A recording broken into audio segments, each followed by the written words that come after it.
high atop the pastoral center of the Diocese of Camden, you're listening to Talking Catholic. Hi, everybody, and welcome to another edition of Talking Catholic. I'm Jen Mauro, and with me today is Mike Walsh. Hey, I'm here. Hey, you are. What's up? And we also have Laurie Power with us That's today. right. Hi, everyone. And for those who don't know Laurie, she is the co-host of the Talking Saints podcast. The multiple award-winning Talking Saints Catholic podcast. And she's also the director of Lifelong Faith Formation at Christ the Redeemer Parish in Atco. Yes, so we got ready right off the bat, three-way conversation going, so it's going to be good. And it's kind of nice because in a weird way, in this particular instance, Laurie is the veteran of where we are right now. Laurie and Pete have recorded almost every single episode of Talking Saints, our award-winning podcast is completely about the saints. In the vault, far more than we have over the course of the last 2 or 3 years, probably. So we are on Laurie's home turf. That's right. I like it. Wait, so Talking Saints started before Talking Catholic? No. Right? No. Or they started at the same time? No. Oh, no. Talking Catholic started first? Yes. Oh, okay. By about 2 years, probably. Oh, okay. That's actually quite a good amount of time. But Talking Saints has a little easier. They only have to record once a month. That's true. And Talking Saints is only in our podcast feed. Yeah, but also Talking Saints does research, so I actually do not think they have it easier. Well, that might be true. Laurie does always come prepared with a laptop in front of her. Pete Sanchez, her co-host, I'm not entirely certain how he prepares, but he always brings a lot of paper. Yeah, he tells me during the week, I have to go home and prepare, and then I get to find out what's coming up. What's coming up for the end of December? Thomas Becket. Yeah, Thomas Becket. Mm-hmm. I'm excited about that. Yeah, I'm excited about that, too. That'll be a good episode. I don't know a lot about him, so when Pete told me earlier this week that was on, I was like, sweet. Okay. Yeah, he's a classic. So his will be coming out December 28th. Yes. So very excited about that. That'll be a nice one. That'll be a nice Christmas week episode. Good. Which we the should probably... martyrdom in the cathedral. Wait, exactly. Where can people hear it? Let people know where they can listen to it. In the same place they're listening to this, more than likely, in our podcast feed. So go to anywhere you can get podcasts. You can listen to the Talking Saints podcast. Mike's looking at me like, you're a moron, Jen. Because I'm thinking about domestic church media. I'm like, oh yeah, it is. It's got the word podcast in the title, for goodness sake. So for anyone who doesn't know, who listens to the podcast, we are domestic church media has been wonderful in simulcasting our episodes on Sunday afternoons, or Sunday mornings, and Monday afternoons, and we're very happy with our relationship with them. But we've kept Talking Saints as our little thing. Though I will say that from time to time I will throw a Talking Saints episode into the back half of one of our podcasts. Yeah. If we're a little short on time or something like that, because unlike the onerous Talking Catholic podcast, the Talking Saints podcast is done in a very nimble. I was just going to say the same thing. 15 to 20 minutes. Oh, no. Sorry. I thought you were going somewhere else with that. I was going to say it's very spiritual and it'll lift you up. Oh, yeah. I mean, ours will lift you up, too, but ours are also hilarious, usually. And so... Pete and Laurie got a little humor in there. I know, too. but we try. There's good meat there. They are far more intentional in their spirituality. Yes, thank you. That is what I was trying to say. So, yes, their podcasts are great. So, Laurie, thank you very much for, number one, being a co-host for us for so many years. They have their own site on our website. Mm-hmm. They have their own page, so you can go to talking.catholicstarherald.org and find their podcast to find all their previous episodes, including their famous... Oh, dear. Here we go. Their famous Saint Nick episode. The one I was so excited. It was like one of the first ones I ever did. Maybe the third episode. Okay. And I was so excited about it. And they had done these previous ones. They were all like 20, 25, close to 30 minutes. And Saint Nick rolled in at a solid 12. And I was like, really? No! We're shorting Saint Nick? An Archbishop of the Church? We're not giving him the full effect? And they have yet to live that down. That's true. I just brought it up earlier today, as a matter of fact. I have to go back and listen to it. I hope it was you need to go back and re-record it. Minutes, so you need to go back and re-record it. We're thinking about it next year. Oh, jeez. But no, it's their episodes are really good. Can you give us some a taste of who, in addition to Thomas Becket, some of the other saints you found? My favorites, if you want to go back and listen, St. Thomas Aquinas, just because I love Aquinas, and St. Catherine of Siena. It's just because they are two of my favorite saints. It was fun to talk about. St. Catherine of Siena, one of my favorite ones as well. She was a no-nonsense nun that took it to the Pope. I like that about her. She wasn't a nun. Wait, she wasn't a nun? No. I thought she was in an order. She was connected to the Dominican order, like a third order. I did not realize that all this time. She was not in a convent. Because every time I've ever seen artwork of her, she's in the veil. She wears the Dominican habit, but the third order we're permitted to. Look at that. No. Once again, I have learned something new from the Talking Saints podcast. It's only 5 minutes in. I know. Imagine what other things we're going to learn. I know. I saw her body once. Did you? Yeah, because I've been to Siena.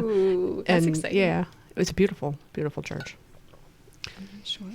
I'm trying to remember. I remember stories about where different parts of her body are located. That's true. Yeah. I still never understand that about the Catholic Church and our desire to separate. I'm not going to tell you what part of the body is at the Siena because it was a little gruesome. Was it the finger? No, I think it's the head. Oh, okay. I'm pretty sure it's the head. Yeah, there's some weird saint parts all over the place. But, well, did you see, just a little topical news? You saw that the Pope Francis decided that he will be interred at Mary Major in Rome as opposed to the Vatican. Yes, I did see that. Which, I got to tell you, I was very excited about because when I went on pilgrimage, that was one of the places that we went to.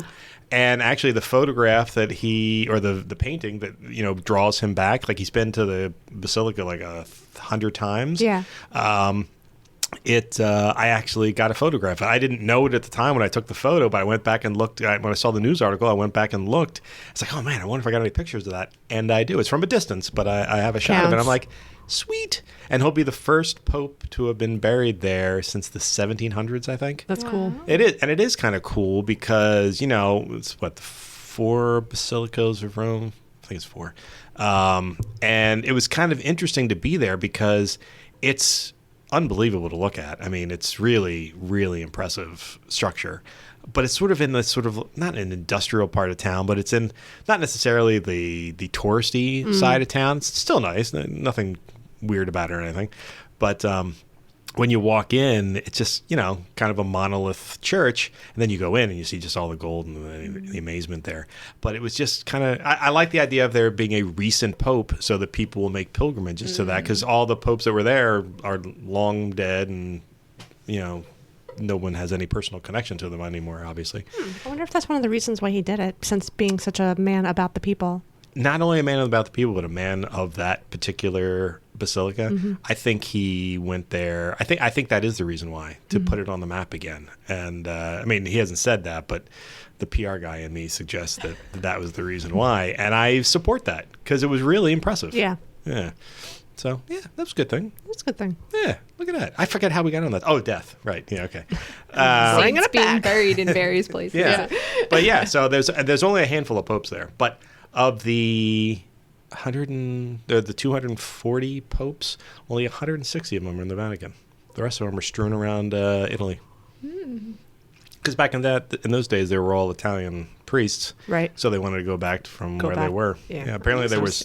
Yeah, but there was talk of even Pope John Paul II that he might go to Poland, but ultimately they decided not to do that, which is probably wise because there's lots of people who go to the Vatican specifically to see him, and it's probably best for the Vatican that he's there. That he stuck around. Yeah, but so anyway, so that's little pop culture news going on right now. But we also want to talk a little Advent, since we have a minister in our presence. As good. What is your title? Oh, right. Director of Faith Formation. It's more of an apostolate. That is a ministerial position. Okay. So, hey, listen. Well, why are we telling you that? You know that, Laurie. you are a trained person in the church. So we wanted to talk a little bit about this wonderful Sunday that's coming up on it. This is Gaudete Sunday. Gaudete Sunday, yes. And we get to light the pink candle. The pink? So wait, so the candle is pink, but the vestments are rose? No, they're both rose, I'm told. They look she pink says to me. With a disappointed look on her face. That's because no priest likes to be pointed out that he is currently wearing pink robes. They all say it's rose. I'm like, yeah, right, really? Sure. Is that a thing, Laurie? I guess so. Every priest I've ever known, you call them a pink robe, they shoot right back, it's rose. I was like, okay, you say so. But what is the nature of Gaudete Sunday? It's all about joy. I believe Pope Francis, he's now calling it Sunday of Joy, so that people understand, because they hear Gaudete, what's that mean? So yeah. If they can even pronounce it. Exactly. If you've noticed who at the table has not said the word. You can do it, Jen. Gaudete. But it is, because let's face it, we've talked about this. We've done Advent episodes prior, and the thing that whenever we've done them is, we talk about this. The first 2 weeks of Advent are, from a readings standpoint, rather morose. Yes. It's a lot of, Get ready, because Jesus is coming. That is. People forget that there's there's some similarities to Lent in right. Advent, that you got to get right with God because you're going to die.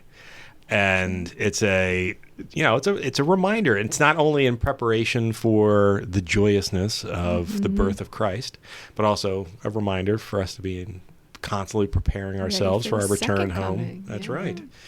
So, yes. And also, it's been a different Advent this year because it's shorter. Yes. We have a week less, correct? That's true. Yeah, we go right Annoyingly from short. It's rough in parishes. Yeah, actually, I agree. Right, annoyingly. Fourth Sunday into Christmas Eve. Yeah. I feel like I need another week. I know. Like I'm not spiritually prepared. So maybe this joyful Sunday will help. Will help you get ready. I can only hope. Well, because I'm kind of feeling it too, and and in some ways I feel time crunched because we're kind of getting 4 weeks into slamming it into 3 weeks, and then I can't say that I am in a particularly Christmassy mood quite yet. It's you need Gaudete Sunday. I do need Gaudete Sunday. I probably need a little adoration time. Yeah, me too. I need some. I mean, don't get me wrong. There've been some great things going on in the diocese. So we just had the Feast of Our Lady of Guadalupe this past Wednesday, which we had a great event at the Cathedral in the evening, and it was excellent. It was really, really good, and there were Aztec dancers that were part of it. It was joyful. So many statues of Our Lady of Guadalupe presented at the front of the. I love that. I do too, and they just kept coming in, and they, it is a predominantly Latino. Well, I shouldn't say that. It's often most celebrated by Latinos, particularly Mexicans. And just the nature of the way culture is right now, Latino populations are notoriously hardworking and they work full days. And so that Mass is actually intentionally a little later in the evening to make sure everybody can get there. Well, there were still people straggling in who just did not want to miss the Mass, and they were all bringing their statues up. And so during the Mass, you'd have like a little kid bring in their little tiny statue, or like a mom bringing in a bigger statue. But there were some enormous statues, and it was just, it was wonderful. And it's a nice reminder that, there's a lot of Our Ladies and her appearances around the world. It's a good reminder from time to time that there's one in the Americas.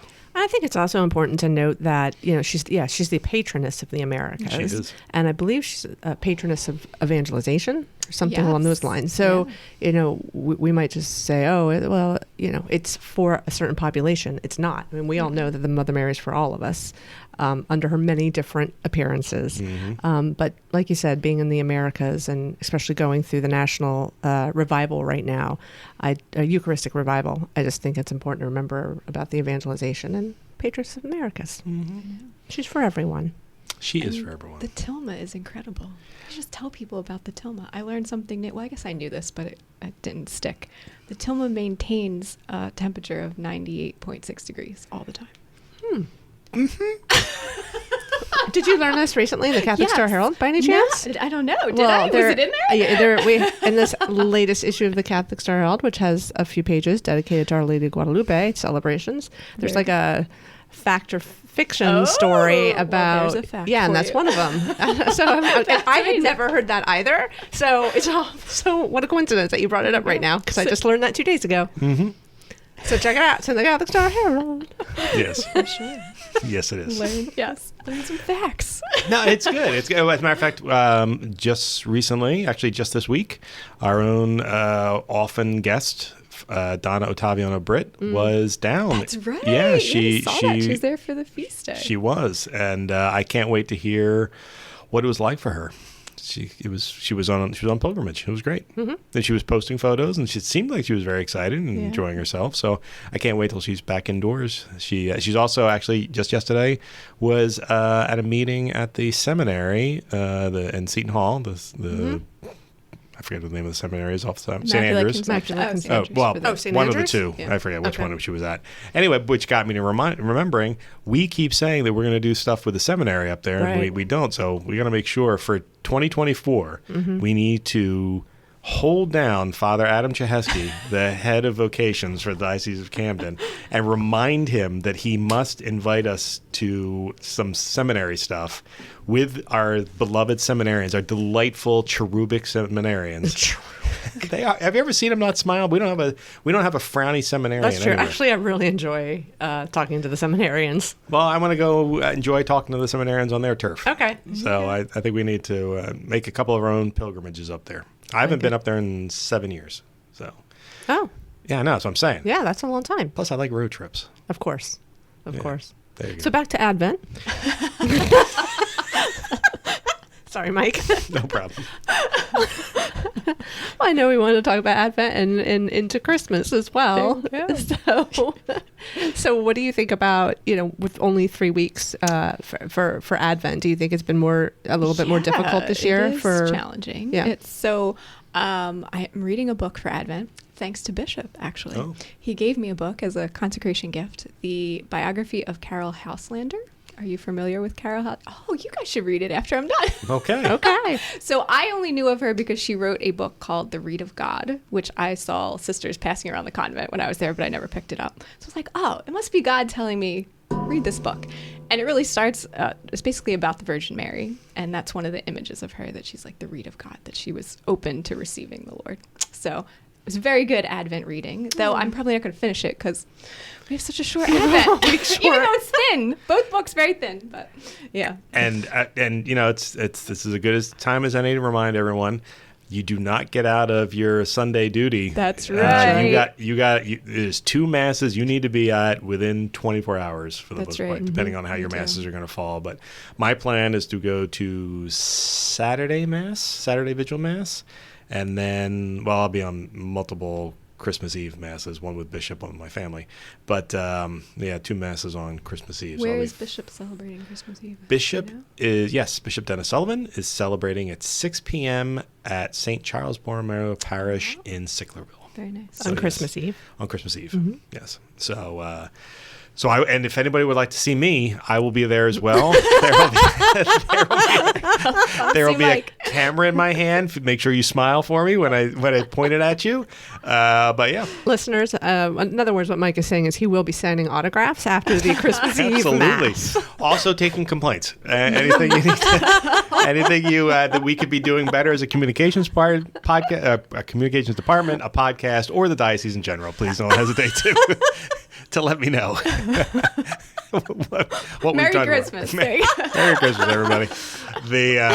So we'll be there, and then actually, I don't know what mass I'm going to. I haven't even looked. I haven't seen the mass schedule for my home parish yet, but I'm willing to bet it's 10 or 11 o'clock. So if you want to come see me at St. Bridget's in Glassboro, you see me there too. There you can lodge more complaints. Myself in front of his family. Yeah, there you go. They'll probably be in line too, so it'll be fine.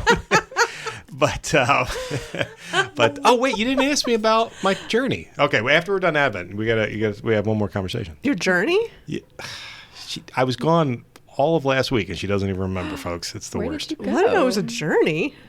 It was a journey for me. I had to fly places. Oh, okay. Okay. She doesn't care. Maybe the listeners don't care either. Maybe we'll save that one for the end when we run out of time.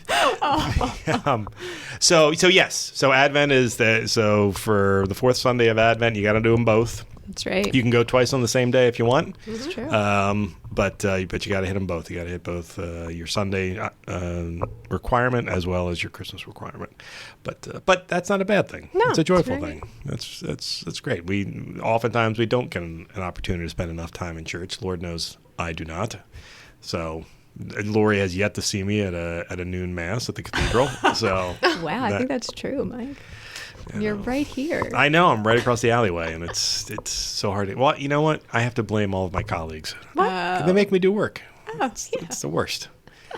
I'm just frowning into the microphone. Multiply your time. Give him a half hour there, Mike. That is an excellent point. Thank you for that. I only sit at my desk and eat anyway, so it's not like I'm going anywhere for 30 minutes. But yes, this Advent, I do hope people will, even though it's a shortened one, go into it with open eyes and an open heart, and remember that this is, why this season exists. It was a preparatory season, and yeah. So has it been a good, aside from its brevity, has it been a good Advent for you? Yes, so far so good. That's nice, Laurie. If you could just help the rest of us. We need I will pray for you. I think we need to get her an office in the building. I agree. I'm sure Father Wallace won't mind. Her pastor. Probably wouldn't. He's a good guy. That's true. Yeah. I put in a good word. So what do you do at the parish? What do I do? I'm like the DRE plus. Whatever else is needed. Okay. So you're working with people. Working with the children, primarily family faith formation, sacramental prep, helping with a little bit of RCIA, some of the adult faith formation, all that good stuff. I also handle most of our social media just because I'm the youngest staff person, basically. So wait, the parish social media is you? Pretty much. I never knew that. All this time you've been coming here, and all the things we've talked about on social media, you never thought to mention, oh, by the way, I handle the Pretty much. I share all your stuff. So well, we do appreciate that. Yeah, actually, you do share a lot of our stuff. Yeah. Try to. I just put two and two together because Christ the Redeemer ACO does share a lot of our stuff. Yeah, we really appreciate that. Yeah. Thank you, Laurie. Yeah, seriously. You're the best. All right, all the other parish DREs, I need you to follow Laurie's path. Or whoever's doing social media for me. Yeah, I probably whoever's shouldn't doing be social the media. DRE, but, it fell to me. So. The beauty of youth. Yeah. So anyway, so that's our sort of a wrap up of Advent. We want to make sure we had a chance to touch on it a little bit. For listeners, before Advent started, we had Carrie on, and that was another great conversation that she had. It was funny. It's, so I look at all the people we work with as podcast hosts or podcast guests. Sometimes I forget that they're actually trained ministers inside the church. And so, I asked Carrie one question about Advent, and she went on for 5 solid minutes. And everything she had to say was beautiful and touching and really spiritually inclined. And I stepped back at one point. I said, oh, yeah, that's right. You actually know what you're talking about. Right. You're not just a schmo like me in front of a mic. But it's nice. So, Laurie, once again, thank you for your service. You're welcome. Thank you for your service. My service to the Lord, yeah. Well, listen, she is a wonderful servant of God. She is. And actually, she sort of dropped a little hint of this just briefly a few minutes ago, but she had another special thing sort of happen to You're her. skipping your journey? No, we'll save that for the end on the Okay. off chance we run out of time. Yeah. Okay. No, we want to hear about your journey. Yes, exactly. Yes. And you, mid-November? End of November. After 21st. Oh, it was November before 21st. Thanksgiving. Yeah, You're yeah. right. Yeah. Oh, time goes too fast. You had something that, to my knowledge, at least in the 8 years I've worked in the diocese, had not happened here. You became a consecrated virgin. Correct. It was at a beautiful celebration of the Mass at the Cathedral, well attended by many people and many of the orders of the religious orders in South Jersey. But I'm going to start this Q&A the way I said I was going to start this Q&A, because we've been talking about it for a few weeks to make sure we had her on. What is a consecrated virgin, and how does one become one, and why does one become one? Well, it is a vocation, so it is a call from the Lord, Michael. So it's something that has to be discerned, and then, of course, has to be confirmed by the diocesan bishop. So if someone believes they might have a call to this, but the bishop says, no, I don't think so, then you have your answer. So I didn't tell a whole lot of people about this until I had a date from Bishop Sullivan. I was like, okay, it's happening. All right, we're going to do this. Well, how So, long ago? Well, I guess my first question then is, what is the role of a consecrated virgin? Like, what is your duty in this vocation? So it's not really a vocation of duty or having a particular work to do. It's more like a vocation of who you are. So it's the oldest form of consecrated life in the church, which I learned as I was researching consecrated vocations in the world. And it's sort of, so women who wanted to be completely devoted to Christ would do so. And the bishops, even at that time, were consecrating women solemnly. And some of the church fathers write about it. Like St. Ambrose's sister was a consecrated virgin. That's why we know about it, because they were writing to them. Then once monastic life sort of grew and there were convents, women generally would do this within the confines of a convent. So it kind of fell out of use. And then around Vatican II, there was sort of a resurgence of interest in it, and there seemed to be women who were called to this. So they revised the rite. So it was only about 50 years ago. And since then, it's just grown incredibly. Since I was consecrated, there's been 3 other women in the United States consecrated in the last couple of weeks. So yeah, and there's several more on the calendar. So since it's been on my radar, I'm like, wow, it's happening everywhere. And due to, everybody live streaming, we can actually tune in and see it happen. So that is true. Yours was live streamed? Yes, thank you, You're Michael. very welcome. If anybody and family in Canada that was happy about that. Oh, I saw the statistics. I appreciate that. If anybody would like to see Laurie's consecration, it's still up on our diocesan YouTube page. So go to YouTube/Camden Diocese, and you'll find it there. I think it's the last thing we put up, as a matter of fact. So it's probably still fresh. Yep. And it's on Facebook too, right? It is. Yes. If everyone wants to see all the comments. That's true. They're all complimentary. Still there. That's good. I should watch it. Oh, you should definitely. You should go on read Facebook it. anyway with all the. You should actually go see the comments, because the comments they're all very proud of you, and they're very kind. But yes, you can also go to facebook.com/Camden Diocese to find it there.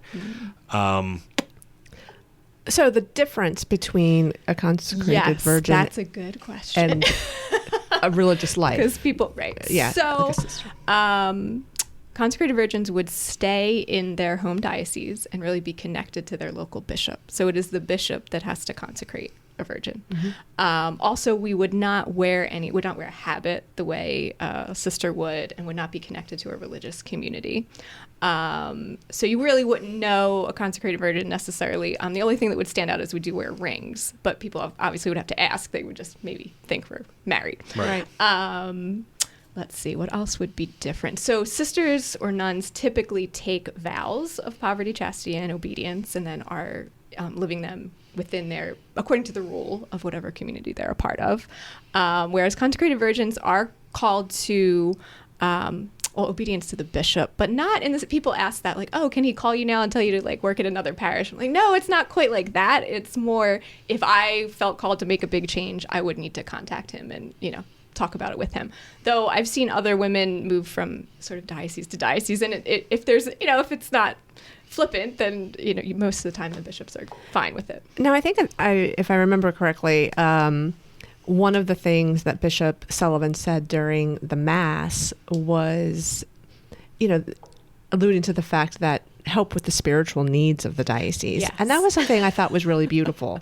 Because I think we're all called, obviously, to help others. But, he specifically said, and in this role, respond to the spiritual needs of those in our diocese. Right. So we're called to pray the Liturgy of the Hours just like the priests are, and particularly to pray for the bishop, for our priests, and for the people of this diocese. So that's what he was referring to, that we're connected to the local church. We're not the way women would leave and maybe join a religious community. They're connected to that religious family, where here we stay where we are and attempt to be leaven where we are and pray for the church. I also thought it was interesting. So, obviously I've been to a few. Mike's looking at me weird. That's why I'm laughing. No. I keep waiting for you to bring up the thing that I appreciated so much and what Bishop had to say. So I'm like, he's hoping. No, go ahead then. No. Go down. I'm definitely bringing it up if you don't. Probably not right now. I'm going to talk about the live stream, because I was going to say anybody who has never even seen an ordination of a priest. There are some similarities, but also some stark differences, which I found personally interesting. But the point is that the spirituality and the camaraderie and the love that's in that church, in this case it was the Cathedral, is so similar. You lay prostrate. That's true. Like a priest would. You kneel before the bishop. He gave you a book. Is that correct? Yeah. So that was the Liturgy of the Hours. That was breviary. Yeah. And then you get to go up next to him on the altar to receive that is the sacraments. And what was that like for you? That was incredible. So it is. I've heard the rite or the mass compare. It's sort of like a wedding and an ordination. You see elements of both. But yeah, so that was a little intimidating at first, I have to say, Jen, as we were rehearsing. So the rite is pretty specific, except it doesn't, specify all the details. So Father Nevitt, as MC, had some freedom in deciding like how this would look. And during the rehearsal, he's like, okay, so it says you should be in the sanctuary, so we're just going to set a chair right there, right in front of the altar. I said, oh, okay. So yes. So I was, definitely praying eyes closed, because I'm like, this is gonna be so distracting as I'm looking at all of these priests who are friends of mine. Like, right. I don't want to be laughing up here. So yeah, wouldn't be good. But yeah, that was powerful. And then he said, oh yeah, and we'll just have the deacon step out of the way, and you're gonna walk right up and receive right after Bishop does it. That's right. Okay. Do you remember that? Yes, that's one of the most amazing parts of it, is that she is the second person to receive and she goes behind the altar to receive. That's what blew me away. Yeah. As a woman, seeing another woman be able to be the second person to take communion was very moving for me personally, and I'm sure it was. You obviously found it interesting too. I did. So that's what I mean. It means a lot. Well, we had to figure out the camera angles. It was a nightmare. I had to do that by hand. It was just beautiful. It was just like this whole community coming together. So I think it's intended to drive home the idea, like, okay, I am espoused to Christ now. Right. So there's certain. So to you, does it feel like a marriage? Because everybody was saying that. Yes. Okay. So. Wait, she didn't talk about her attire. Oh my! Oh, that's why I asked about the marriage. I was getting there. I was thinking she would bring it up herself. I'm letting her tell the story, Michael. This is not about you. So yes, I was wearing a white dress that could be considered a wedding dress. It wasn't so much like what you would see in bridal stores beautiful. now, but I wanted to go very modest because of the circumstance. It was beautiful. You looked beautiful. You looked like a bride. Thank you. Yes, that was going. Yeah, I went with the bouquet and everything. And just to sort of drive home that aspect of it, that it is spousal. It is. And actually we failed to mention another element of it, which is you walk in carrying a vessel with you. So I actually didn't have it with me when I walked in. Okay. So it was up there. So after the gospel, the bishop calls me forward, so calls someone forward. And at that point, you can bring either a lamp or a candle, but the biblical reference to the wise virgins is a lamp. So I said, well, I have to use a lamp. Has to be the thing. So I was able to find one online that was a pretty authentic, like a Herodian lamp, like they would burn at the time of Jesus. That was an interesting, because I'm researching this. I'm like, well, what do I put in it? What can I burn? Well, and they're saying sometimes the unfinished lamps will leak through and then totally catch fire. I'm like, oh, that would be bad. So I did get a finished lamp that had a little bit of so we wouldn't have a fire in the middle of the mass. Thank you for that. Very good idea. So that is lit, and then I carry it forward, and it stayed by the altar for the remainder of the mass, and then I took it with me when I recessed out. It lit right away. No, it did not. No, it did. Like it lit right away at the rehearsal. No problem. Nope. And we took 3 matches to get it the day of. It was so, I was like, yeah, that checks out.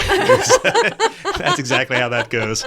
But it was beautiful, and you did bring it up, and the whole time. Several of the priests mentioned it later, like, oh, the lamp, that was great. Like, that was such a good image. It was. It's biblical. Well, that's just it. I mean, you've talked about it a couple of times now. This is an ancient rite, one that predates most of the other rites. And it was, I'm glad that you included so many of those characteristics of it, because I think it adds to the it certainly added to the spiritual energy of a consecration, but it also adds a little historical interest as well. And so you also, what was also nice is she came in with 2 consecration attendants. So she had 2 attendants. One was a religious sister, correct? So that was Sister Rose Miriam. I was in the novitiate with her, which is the Nashville Dominican. And the other one? The other is my spiritual director. So that was kind of interest to everyone, because nobody recognized this woman. Like, who is this woman? So she is a consecrated woman of Regnum Christi, who I found during the pandemic because of all of the online things. I'm like, this is great. I was looking for someone, and she comes to Philadelphia once a month, and that's how we can meet for spiritual direction. What is a consecration person? A consecrated woman. So it is another consecrated vocation, but they live in community. Oh, okay. So she's not a consecrated virgin per se. She's part of this religious community of Regnum Christi. So they also work in the world, do not wear habits, but and take vows. You've mentioned it a couple times now. You were in a religious order briefly as a novitiate, right? So 2 years as a postulant and novice. Right. Yes. And then Here in the diocese? No, in Nashville, Tennessee, the Nashville Dominicans. Yeah. That's what brought them up. That's why they were. I recognize them because I've seen consecration. Pictures of them before. Yes. Because they're pretty well known. Oh yeah. Yeah. Oh yeah, they're great. Yeah. I've been to their campus down in Have Nashville. you? I have, yes, because It's I knew someone beautiful. there was right. as a novitiate there, and so I got to visit them when she took her first vows, I think. Probably, yeah. And she since left prior to taking her final vows, and also a DRE in the diocese as well, living her life. But Wait, it was. Is it you? Is he on? No, No. that's another woman. It sounded like he was like alluding to you in a weird way. No, it's another woman.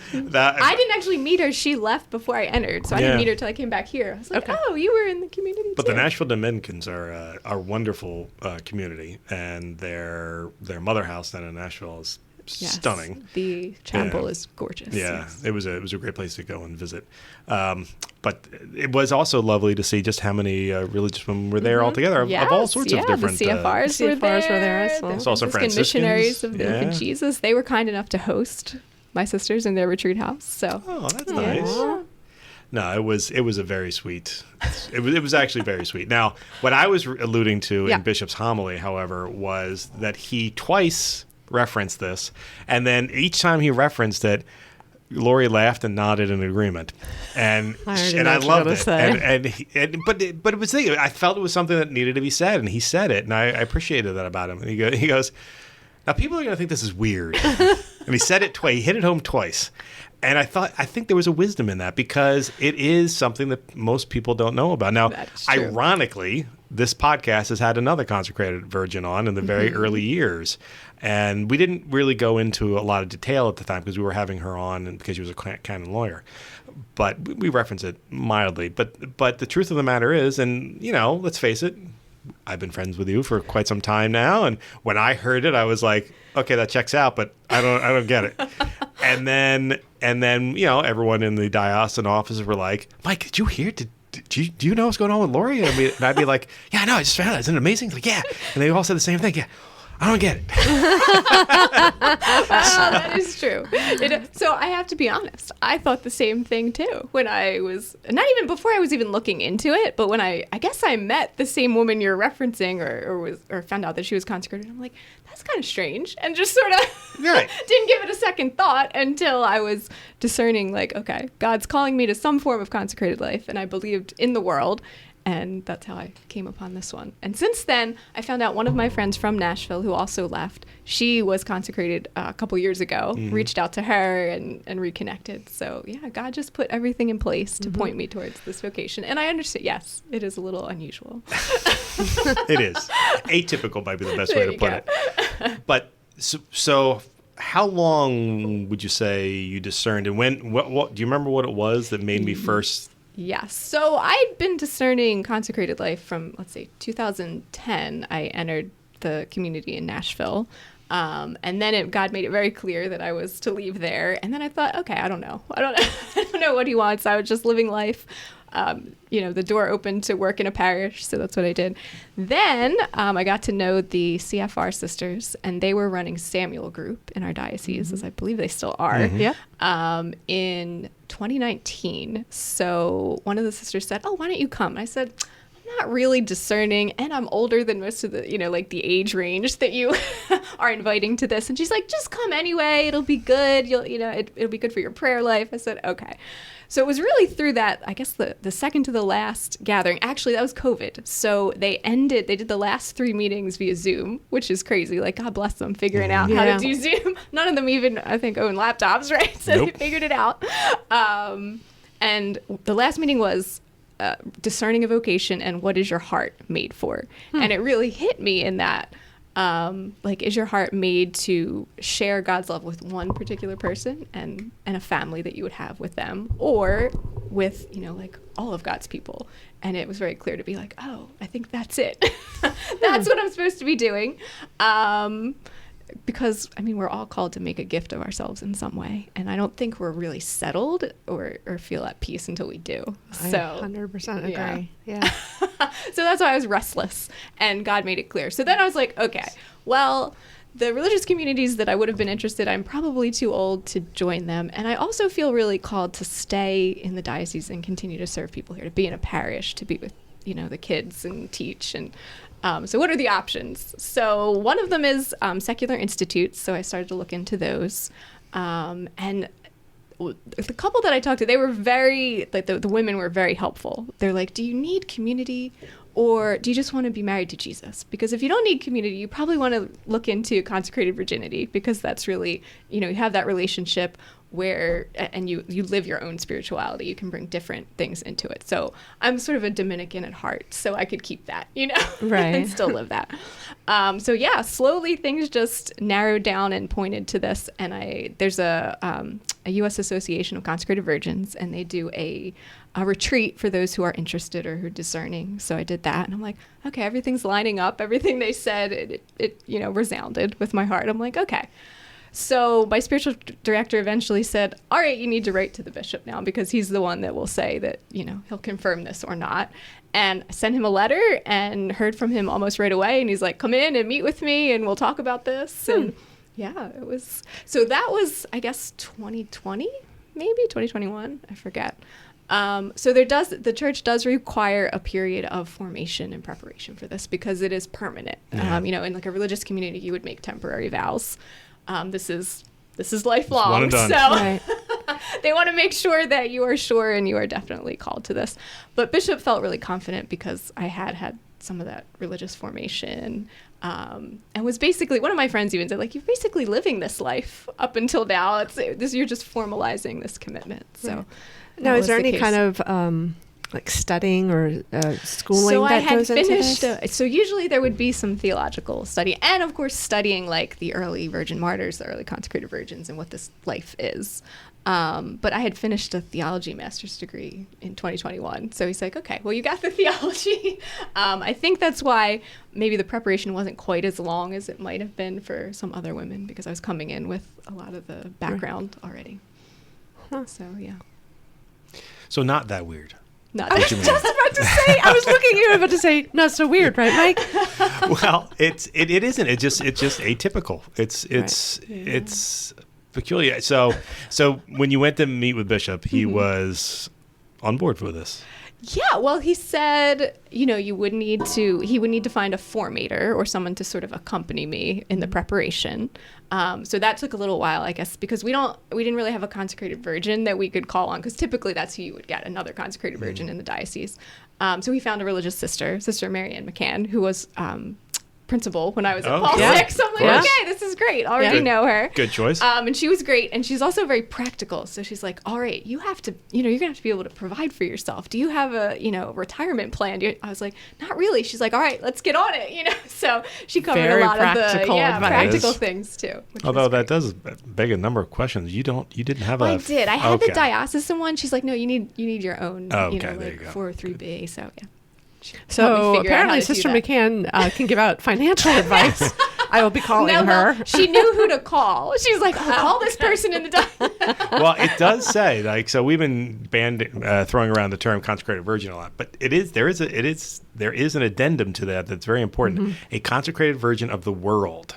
Living in the world. And that's like when the materials came out for this, and then all of our materials that we created for this, we made sure that it was included, because in a lot of you're on your own. I mean, you're dependent upon Jesus for everything. My apologies. So good. That's why you're consecrated. That was a nice response. Yes. Good job. Well, I can even tell a story already. So I was rear-ended 3 days after the consecration on the way to the parish celebration. No. Oh my Correct. goodness. Can you imagine that? No. Yeah. So it looks like the car's totaled. We'll see. Their insurance hasn't figured that out. No. Yeah. And then people just stepped up and said, "I have an extra car. Here you go." I was like, "Oh, thanks." Oh. She's like, Oh, wow. So you sure you're not Franciscan? see? No. Franciscans True. are great with that stuff. Yeah. But But well, this is that's great. learning to, depend on Jesus like I would a spouse. When I need something, okay, I have to trust that he's going to come through with the new car soon. Wow. Yes. Are you reconsidering all your decisions in your prior life? Because I'm kind of reconsidering mine at the moment. Well, unfortunately, Michael, you cannot be a consecrated That is virgin. true. Only women can It be, is. because That we is. are the image of the church as the bride of Christ. That is right. So. I am toast in that regard. You can although still take private honest- vows to the Lord if you'd like to. yeah, I'm good. But you already made vows to your wife, so. I did. That's right. So I am where I am. I've accepted that. But this does beg the following question. Yes. And it's one that others have asked you, and I've asked this to you too. And it's actually the question I've asked most since I first learned about this. Do you need to be a virgin to be a consecrated virgin? Yes. Kind of. Stop it. No, because I've heard. Kind of. No, because I've heard two different answers. Okay. From Laurie, I Okay. heard yes. From the other well-informed person I talked to, I heard kind of. How can you kind of be a virgin? But I okay. agree. Different show. It's a different Well, show.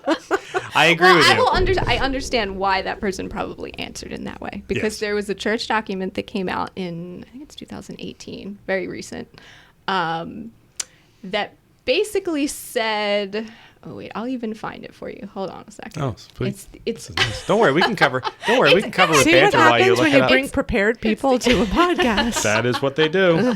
So the document is Ecclesiae Sponte Imago, which all of the consecrated virgins loved receiving this because it was some sort of it was answering the questions that have come up, like how do we form women? How do we, what does the preparation look like? What's the responsibility of the bishop? So that was great. But within this document, they mention this. And they say, let's see, thus to have kept her body in perfect continence and to have practiced the virtue of chastity in an exemplary way, while of great importance with regard to the discernment, are not essential prerequisites, in the absence of which admittance to consecration is not possible. So that people went, whoa, what does that mean? So some of the consecrated virgins said, you have to look at this document as a whole, and it praises all of the great value of virginity. So the entire thing is looking at how you can make a complete gift to the Lord. And they believe this is referring to situations of maybe rape or where, there wasn't full consent, things like that, where they're not sure. So you want to err on the side of walking with the woman. Right. So that's where it's coming from. Right. I heard the same. There you go. Yeah. Does that clear it up for you, Mike? No, because then I talked to somebody else and they were like, no, not really. So Well, what I said to I'm you going with also Laurie. was you cannot give a gift that you do not have. That is true. That Yours- is such a great way to put that. that is an excellent point. So Well, We'll a leave it minute at ago that. when Mike asked, "What did you say? Are you reconsidering your life choices?" No, but what I was, I don't know if I should go the way as far to say envious, but a little bit, is the fact that you already said, with the car accident, right? Yeah. You're relying on Jesus as a spouse. That I don't want to say that comes easy to you. Maybe it does, but No. I'm envious of that relationship. Whereas as just a Well, mere mortal, I rely on myself It's and pointing to where we're all going. Right. So we'll all be espoused to Christ in heaven. So we're kind of living that now. but you're really living Really, that yes. now. You just pick That up is the phone true. and say, "I just had a car accident. Can you help me out?" Well, And the your Lord husband has got you a new car. But the Lord has brought people into my life. I knew who to call to come pick me up to make sure I would make it to the Right. church on time. Right. So it's good. when you first started letting people know, did you get anyone that was did it? I'm not saying anyone tried to talk you out of it, but did anyone ask you to discern a little harder? Yeah, it was strange. It's interesting. It was men that kind of responded in that, That's not really strange not at that all. interesting. No, Nope. no. Well, you got to remember that's Checks out, as Mike would say. yeah, Checks out, well, it okay. does because of the nature of the consecration and the nature of your role in the world, that's not a masculine thing. So, I mean, we're completely confused by it. I mean, I'm not. I get it. I've been around you and I've been around others, and I totally get it. But at the same time, there's a part of me that goes, well, I mean, Tinder. Stop it. But, yeah, we're the anti-Tinder. That is true. But yeah, I Tinder get... is beneath all of our dignity as Christians, Michael. So just so we're clear. Okay, just to be... And actual just humans, I think. Humans, a little bit. But all of them, Tinder, really? All right, before we get too... I have a lot of friends that have met their spouses on Tinder. So I will not... Yes, okay. They didn't use it as a dating around app. They used it as a... All right, that's different. Find a husband app. Yeah. But however, I think that's... I can see people reacting that way, but I am a little surprised that it leaned mostly dudes, though. Well, most of the women said, like, I didn't know what this was, but when I looked into it, it's, like, perfect for you. So that was confirmation for me. Like, people that knew me, they said, yeah, this makes sense. So. Well, I mean, not to talk, I mean, that was a scuttlebutt around our department as well. And they were like, yeah, okay, yeah. We can say it. Good. There you go. Because if anybody said otherwise, then, yeah, the bishop would have reason to go, oh, maybe not, No. Is that true? I don't know. I mean... Yeah, I guess they don't really do like at a wedding. Does anybody object? No. No, not like that. I was there and I did not hear that. So, but yeah, if somebody, I mean, I guess that's similar with priests. If somebody goes to a vocations director or the bishop and says, "I don't know," if I have concerns because that's exactly what happens. So it's the same, similar. Yeah.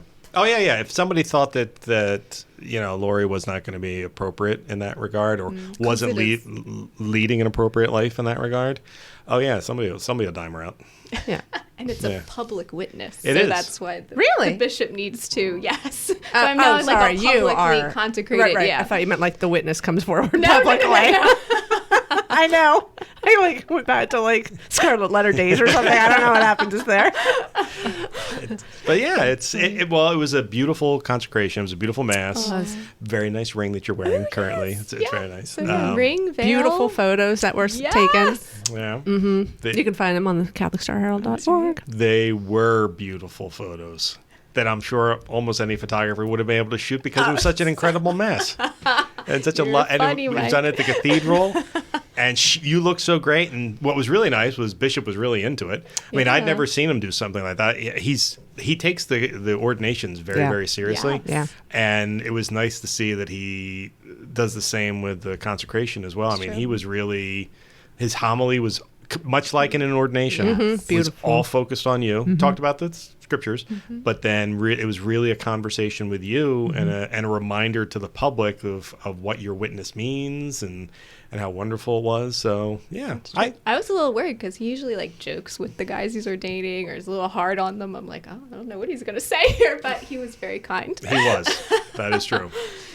Well, we'll see what happens at the Chrism Mass. That's when he really tunes the guys up. So we'll see if he comes after you at the Chrism Mass. He really does. That's his time to remind them of their priestly vocation. So he comes after them.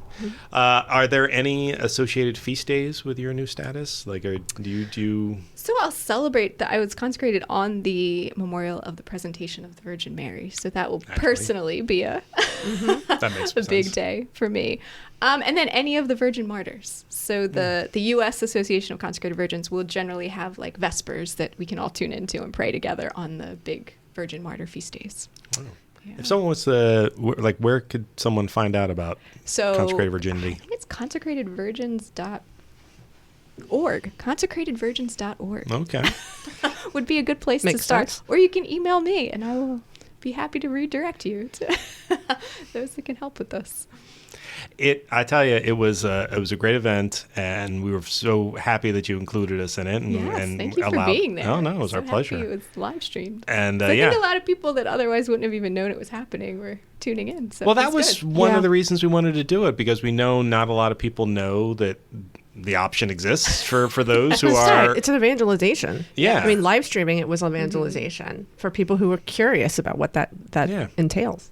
And I think there are other women out there who might want to take this route, who aren't necessarily interested in, community life, but to be a consecrated virgin of the world, that I think a lot of people might find appealing, but unless one is consecrated and actually knows the person, you're not going to see it very often. So we decided, well, and then I talked to you about that. I said, do dioceses usually live stream this? And you goes, well, that's where I watched them. That's right. And I was like, oh, well, I guess we ought to put it on. So, yeah. So it is actually an evangelization tool. And please, by all means, let the entity know that they are more than happy to. They can put our YouTube link up anywhere they want if they'd like. If they're keeping a catalog of these things for people to see. Nice I job, can only hope ours was the best, but of course it was. Of course it was. Father Neva did a very good job. Yes, it was well put together. Well, Laurie, thank you very much for coming on the podcast and talking to us about this. Thank you very much for giving us some Advent thoughts. And thank you very much for all of your work on the award-winning Talking Saints podcast. Thank you for that, too. My pleasure. Right. And to everybody else, we won't have an episode coming out on Christmas, but we will have one coming out on New Year's. And see you all then. Merry Christmas. See you, everybody.